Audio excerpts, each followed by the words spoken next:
Hello, and welcome to our channel. Get ready to dive into one of the darkest and most fascinating legends of antiquity. Today we're going to unravel the story of Baal, the storm god who became one of history's most feared demons.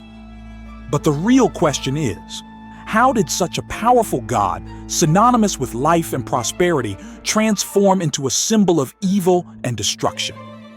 Stay with us until the end to discover the dark secret hidden behind this transformation.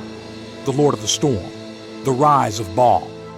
Baal's story begins long before he was considered a demon. For the ancient peoples of the Middle East, like the Canaanites and Phoenicians, he wasn't a villain, but a great savior. Known as the god of storms, his voice was the rumble of thunder and his weapon, the flash of lightning. He controlled the rains, essential for harvests, and was worshipped as the Lord of fertility. Imagine the relief of the farmers, their tense faces relaxing as Baal's dark clouds formed on the horizon, promising life and prosperity to the thirsty, cracked earth.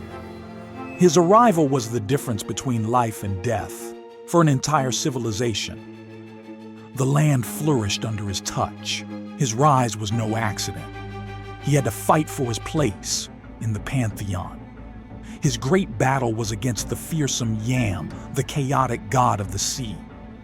Yam represented the uncontrollable and destructive force of the ocean, a constant threat to order and civilization.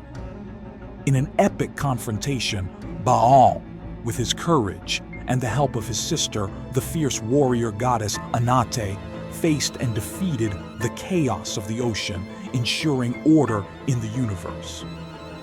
This legendary victory elevated him to the top of the Canaanite pantheon, where he reigned in his magnificent palace on Mount Zaphon, built with gold and silver, symbolizing his total dominion over the sky and earth.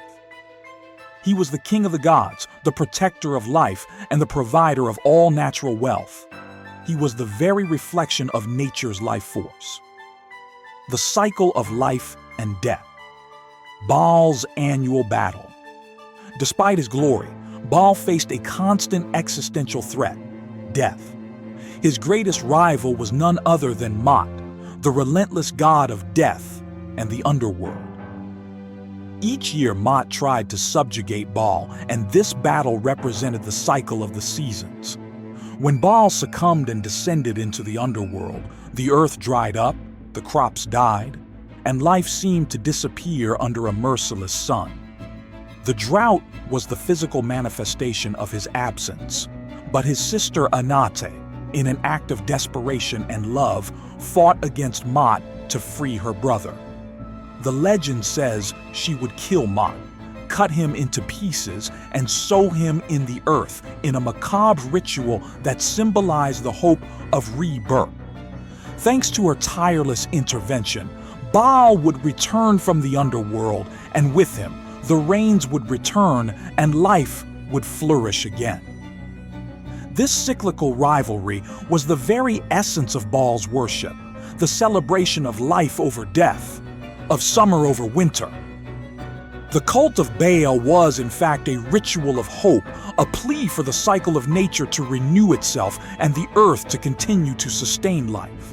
The fall of a god, from hero to demon in the biblical narrative. So how did a god so vital, heroic, and intrinsically linked to nature become the symbol of evil? The answer lies in the rise of a new faith in the biblical narrative. The Holy Bible does not hesitate to portray Baal as a pagan idol, the main adversary of God. The book of Judges, for example, recounts how the Israelites, after Joshua's death, forgot the Lord their God and served the Baals and the Asherahs. Baal became the personification of idolatry, a deviation from monotheistic faith. For the prophets of Israel, the cult of Baal was not just a different religion, it was a betrayal of God, an abomination that led the people to worship false gods and engage in sinful practices. The rivalry reaches its climax in the book of 1 Kings, when the prophet Elijah challenges the prophets of Baal on Mount Carmel. Elijah proposes a dramatic and decisive test. The God who answers with fire, he is God. The scene is one of the most iconic in the Bible. The 450 prophets of Baal cried out, danced, and cut themselves, begging for a response, but there was no voice, no answer, and no sign of attention. The scene is a demonstration of futility and despair, a pathetic attempt to invoke a power that, in the biblical narrative, simply does not exist. In contrast, Elijah's simple and confident prayer is answered immediately by fire descending from the sky, consuming not only the sacrifice, but also the altar and even the water surrounding it. This event not only humiliated Baal's followers, but marked the beginning of his demonization in the religious narrative. He was not just a false god, he was proof of nothingness, an empty idol. The Bible continues to reinforce this view, describing the cult of Baal as a series of abominations. The book of Jeremiah, 19:5, for example, denounces the practice of human sacrifices, especially of children, as part of the worship of Baal, associating him directly with cruelty, perversion, and sin. This description solidifies him as an evil force, not just a false god. The figure of Baal became for the people of Israel the embodiment of everything that was contrary to faith in God: idolatry, promiscuity, and violence.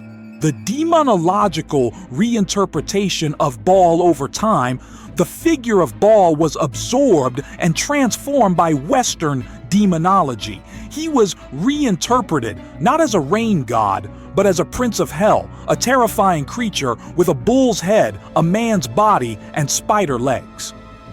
His heroic history and his role as a god of fertility were erased. In the demonology of King Solomon, for example, he is listed as one of the 72 demons, one of the most important, with the power to give invisibility and wisdom. He became synonymous with lust, idolatry, and sin. But here is the great secret. The transformation of Baal was not just a simple religious reinvention. It reflects a historical and psychological phenomenon. A god so intimately linked to life, prosperity, and nature was transformed into his exact opposite, a demonic being. It is the story of how fear and intolerance can rewrite mythology and demonize the very essence of nature that was once worshipped. What was once salvation became damnation. So what do you think? Was Baal really a demon, or was he a victim of history? Leave your comments and don't forget to subscribe for more stories like this one. See you next time.